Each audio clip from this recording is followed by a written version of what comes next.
आपण पाहत आहात सत्याची बाजू मांडणारं हक्काचं न्यूज चॅनल M24 तास।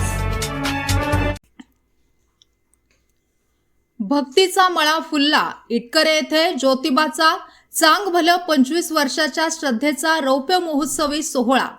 ज्योतिबाच्या नावानं चांग भलं अशा चैतन्यमयी जयघोषात, गुलालाच्या उधळणीत आणि ढोल ताशांच्या गजरात इटकरे तालुका वाळवा येथील ग्रामदैवत ज्योतिबा देवाची यात्रा अत्यंत दिमाखात पार पडली।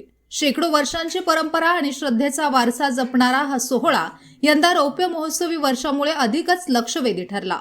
इटकरे येथील पिंपळाचा मळा हे ठिकाण भाविकांसाठी केवळ विसावा नाही तर साक्षात शक्तीपीठ बनले आहे। 2001 साली गावकऱ्यांनी एक दिलाने उभारलेल्या या छोट्याशा मंदिराने आज 2026 मध्ये 25 वर्षे यशस्वीरित्या पूर्ण केली आहेत। या पाव शतकाच्या प्रवासात इटकरेच्या ज्योतिबाचा लौकिक सातारा सांगली जिल्ह्यांच्या सीमा ओलांडून दूरवर पोहोचला आहे। अनेक दशकांपूर्वी याच ठिकाणी ज्योतिबाच्या पवित्र पादुका प्रकट झाल्या आणि तेव्हापासून हे जागृत देवस्थान म्हणून ओळखले जाऊ लागले। मंदिराच्या आवारात असलेले सुमारे 200 वर्षांचे प्राचीन पिंपळाचे झाड आजही इतिहासाची साक्ष देत उभे आहे। पूर्वी कराड सांगली भागातून वाडी रत्नागिरीला ज्योतिबा डोंगर जाणारे पदयात्री याच झाडाखाली विसावा घेत असत। तीच परंपरा आजही पालखी आणि काठ्यांच्या विसाव्याने जपली जात आहे। यात्रेनिमित्त पहाटेपासूनच मंदिरात धार्मिक विधींना सुरुवात झाली। अभिषेक, पूजा आणि त्यानंतर निघालेल्या भव्य पालखी सोहळ्याने ग्रामस्थांचे डोळे दिपवले। रात्रभर चाललेल्या भजन आणि कीर्तनाच्या कार्यक्रमांनी अवघे गाव भक्तिसागरात न्हाऊन निघाले। यात्रेचे औचित्य साधून आयोजित करण्यात आलेल्या महाप्रसादाचा हजारो भाविकांनी लाभ घेतला। शिस्तबद्ध नियोजन हे या यात्रेचे वैशिष्ट्य ठरले। आमच्या पूर्वजांनी जो श्रद्धेचा वारसा या पिंपळाच्या झाडाखाली सुरू केला त्याला आज एका मोठ्या उत्सवाचे स्वरूप आले आहे। 25 वर्षांपूर्वी मंदिराची छोटीशी सुरुवात झाली होती, आज तो एक मोठा भक्तीचा केंद्रबिंदू झाला आहे, अशा भावना ग्रामस्थांनी व्यक्त केल्या। या यात्रेने केवळ धार्मिक विधीच नाही तर इटकरे गावातील सामाजिक एकोपा आणि एकीचे दर्शन संपूर्ण परिसराला घडवून दिले आहे।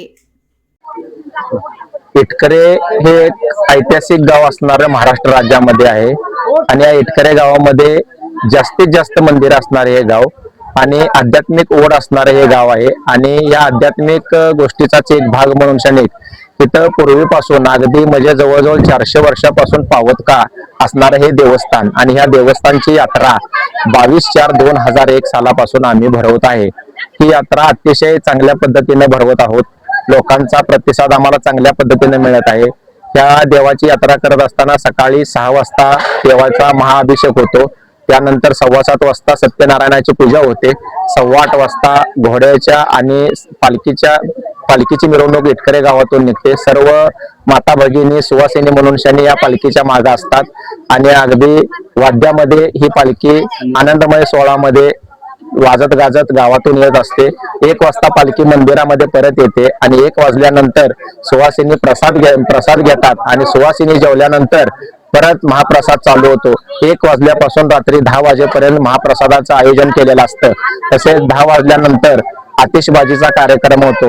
या आतिषबाजीमध्ये हौसाचे कोणाचे नवसाचे जे आवड असतात ते लोक उडवत असतात आणि आपल्या सुखदुःखाच्या ज्या काही गोष्टी आहेत त्या गोष्टी या ज्योतिबाकडे साकडे घालत असतात आणि तो यशस्वीरित्या पूर्ण करत असतो। हा जो ज्योतिर्लिंग मंदिर त्या यात्रेचं वैशिष्ट्य म्हणजे लोकांची जी सुखदुःख आहेत त्या सुखदुःखामध्ये अगदी अतिशय चांगल्या पद्धतीने त्यांना दुःखातून सुखात नेणारा असा हा ज्योतिर्लिंग यात्रेचा हा आमचा कार्यक्रम असतो।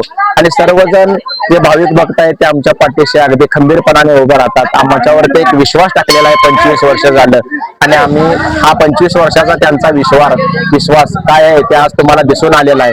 अगदी सर्वजण अगदी एक मुखाने एक दिलाने इथे येऊन शनी महाप्रसाद घेतात आणि या यात्रेचा आनंद लुटतात। त्यामध्ये खेळणी आलेले आहेत, परगावहून पाळणे आलेले आहेत, तसेच मेवा मिठाईची दुकाने आहेत, जे काही सर्व जे